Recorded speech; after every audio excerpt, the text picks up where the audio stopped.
A common question for a lot of YouTubers is, what is your least favorite video that you've ever made? Some might find that difficult to answer, but for me, it's pretty straightforward. Despite making 700 videos in under 2 years, there's one that stands out above the rest, and that was on May 6th, 2016, where I talked about losing my AHL team, the Portland Pirates. Now, I've linked that video in the description, and I encourage you to check it out whether you watched it a year ago or not. It will help you understand my thought process at the time, and my thought process when it comes to making this video. You'll hear the anger and sadness in my voice then and somewhat now, and that emotion was and is 100% genuine. That team meant more than I can really begin to explain. I've talked about a few different memories I have because of that club, and they're some of my most cherished. My first ever live hockey game was a Portland Pirates game. My sister brought me and my best friend. She got lost on the way down. We didn't show up until there was 5 minutes left in the second period. So that kind of sucked, but in a way, I wouldn't change that for anything. Long before I could afford to go to Bruins games, the Pirates were there for that hockey fix. And why not go to half a dozen games for the price of one seat in the 300s at the Garden? In the years since, games almost became therapy for me. The day-long ritual of meeting up with friends before going to the game itself was something to look forward to the point where the game was basically secondary. And I can't overstate how much I've missed that in the past year or so. Last year, of course, the relocation happens, and despite the frustration, it was obvious why it went down, but in a way, I still am a little bit hostile towards the Arizona Coyotes and the Florida Panthers. The Yotes, previously affiliated with the Pirates, at the time were with the Springfield Falcons. Reasonably enough, they moved that team to Tucson. It made all the sense in the world to get that club closer and, cut down on the travel time. In response, the Florida Panthers moved the Portland Pirates to fill that void in Springfield, and they have since become the Thunderbirds, or whatever the hell their stupid-ass name is. I don't really care. That team survived simply because Springfield is the headquarters of the AHL, and they wanted a hometown team. And I've yet to see another reason, nor will I accept another reason, as to why that move took place. So am I still salty about it? Absolutely, and I will continue to be, as the loss of the AHL team continues to affect the city and me personally, but more on that later. With the Pirates gone, fingers were crossed that the city would get an ECHL team, much like the previous victims of the AHL's Western expansion: Worcester, Norfolk, Adirondack, and Manchester. But within a few months, the noise pretty much died down, and it looked like the door was closed until June 15th. Anyone who follows the ECHL knows that the Alaska Aces announced that they were folding in February, and they made that official in April. Despite being one of the more successful teams in the league, the declining economy in Alaska, mainly due to oil prices, resulted in a drop in ticket sales, and keeping that team alive simply wasn't viable, which is a shame, and I feel so bad for that fan base. They just won the Kelly Cup in 2014, but they were crippled financially, and they were done. But not once did I hear anything personally that would have made me think they're going to move that franchise to Portland. Yet here we are, the franchise is being moved to Portland, and will begin playing next year, the 2018-2019 season. So feel free to check out my initial reaction on Twitter. But now that I've had a day to really think about what that all means, along with the excitement and the pure joy in knowing I'm getting a hockey team again, there's an overwhelming fear due to uncertainty on numerous levels. With the team moving to Portland, the club has shed its affiliation. The Alaska Aces had a previous affiliation with the Flames, Canucks, and Wild. So as it stands, the club has no AHL or NHL affiliations for that matter, despite its ownership group, who again we'll get to in a minute. The obvious hope and assumption is that for the first year, the new team won't have an affiliate, and then in their second season, the Boston Bruins. It would make sense. In 2019, the Bruins' agreement with the Atlanta Gladiators ends, and with the Celtics having the Red Claws in the NBA D-League, and the Red Sox having their long-standing affiliation with the Portland Sea Dogs, one would assume the Bruins would be a natural fit, and all three teams would be within the New England region. There's a history as well. Before the Providence Bruins, you had the Maine Mariners, the previous AHL team in Portland until 1992, when, of course, the Maine Mariners were moved to Providence, and I believe you had the Baltimore Skipjacks moved to Portland, and the Pirates were born. The problem is the Bruins aren't the only team to have a history with this city, not just with the Portland Pirates. They had numerous different affiliates, whether it was the Washington Capitals, Anaheim Ducks, Buffalo Sabres, Arizona Coyotes, Florida Panthers. I think that was all 5.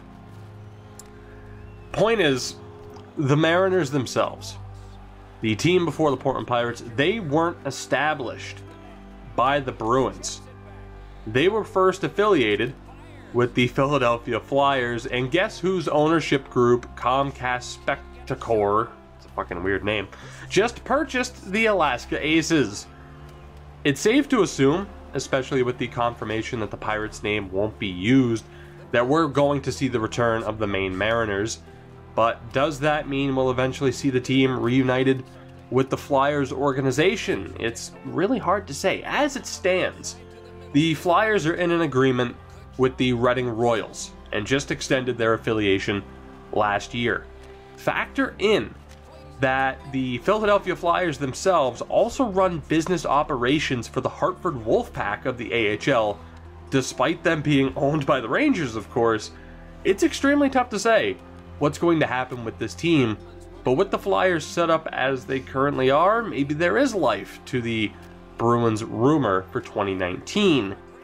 But then you read the press release, which I should also include and plan to include down in the description along with the official ECHL website post. You read the press release, this new team might as well be the Philadelphia Junior Flyers or the Portland Junior Flyers.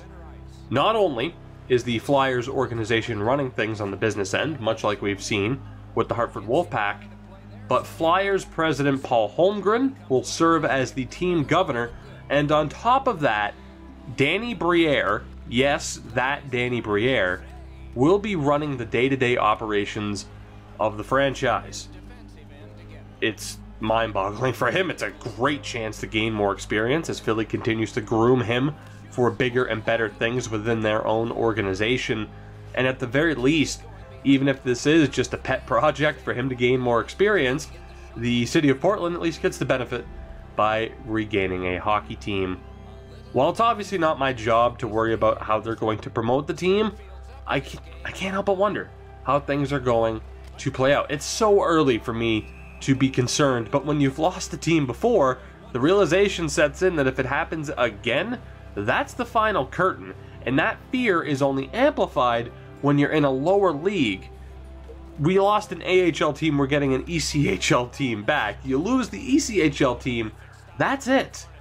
With the AHL, you at least have the chance to see future stars, current stars before they return from injury, and players that have had extended NHL stints. I still remember getting to see Tyler Ennis, Bobby Ryan, Jonas Hiller, P.A. Parento, Sean Thornton, Dustin Penner, so many others, and that doesn't exactly happen with the ECHL, and it's another cause for concern. I think for me, personally at least, this almost feels like jumping back into a relationship way too quickly after a bad breakup. I'm trying so hard to be positive, and that's what my initial reaction on Twitter was, nothing but positivity. So damn happy. The news came out of nowhere, it made my day. But now that I've had a little bit more time to think about this, I can't help but think, what if it goes wrong? And unfortunately that's just my pessimistic attitude. But what I do know is that when opening night arrives, way down the line in the fall of 2018, I will be there, and I will be ready to embrace this new team. As it is, having to wait until next season already annoys the hell out of me. Does it bother me that the level of play is technically a league down? No, it doesn't. Does it suck to not get to see certain, future stars? Yeah, a little bit. I'd be lying if I said, I didn't... if I didn't have a soft spot for Tyler Ennis, Nathan Gerbe, Paul Byron, Marc-Andre Gragnani, because I went to so many games when the Pirates were a Sabres affiliate, but I've already mentioned that, so... Oh, man, it's a hell of a feeling to have this team back, but I can't help but think, what if it all goes wrong? I should note, too, because I would have put this in the title, I said I'd also talk about the Jonathan Drouin trade, and there's a reason why I'm just tacking this on at the end of the video. There's really nothing I could say about it. It's one of those deals where it's a solid deal in theory for Montreal. Drouin's a beast. They're paying him like a beast of a player. For Tampa, it works out in the short term as Yzerman continues to work his magic to prep his team for this expansion draft. And long term, Sergachev projects to be one hell of a prospect. And who knows what happens down the road. I mean, factor in, maybe a bit of a swing and a miss on Anthony DeAngelo, and magically now you have Mikhail Sergachev in your system. It's crazy. Think about that. Think about just, it wasn't too far long ago where Drouin was holding out, and all of a sudden Yzerman gets things to smooth over and then is able to get Mikhail Sergachev for Drouin. If I were to tell you a year ago, or whenever the hell these issues were going on with Drouin, that things would recover to the point where Montreal would be willing to trade Sergachev for him as opposed to like a second round pick, probably not too likely. Not too likely whatsoever. All I know is that I did have a lot of fun yesterday on Twitter and Reddit, watching a certain section of the Habs fan base go from praising Sergachev to calling him a guaranteed bust. It's hilarious every time. Not saying the Bruins fan base doesn't have certain people that do that as well, but it's always fun when a team trades a prospect and you probably shouldn't have given up that prospect, even if you got something good in return, and then just immediately to justify it, like, oh no, he's terrible anyway, don't worry about it. It's always funny to me, but it is the first big trade of the offseason, and I cannot wait to see what happens next. Hopefully this is the true beginning of a ridiculous offseason. Guys, that will do it for this one. I do apologize if I didn't talk about the Drouin trade a little bit more than that paragraph's worth of text, but I genuinely don't know what else I could say. And it's one of those situations where I couldn't even feel like I could make like a shootout commentary video about it. It takes a minute and a half to say what I want to say about that particular trade. It's another crazy move from Montreal, though, so we'll see how that pans out. Good luck, Claude. Let me know what you think, though, not only of that trade, but everything else I talked about in this video. I was going to mention the Dan Girardi and Francois Beauchemin buyouts, although I guess I just did, but there's really not too much to say about that either.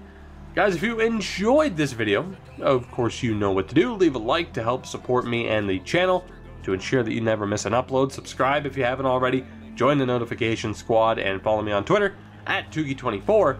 And I will see you guys later. By the way, if I'm still doing this, by the time the more than likely Maine Mariners play their home opener, that might be the location of a first ever meetup. You never know. We'll see what happens.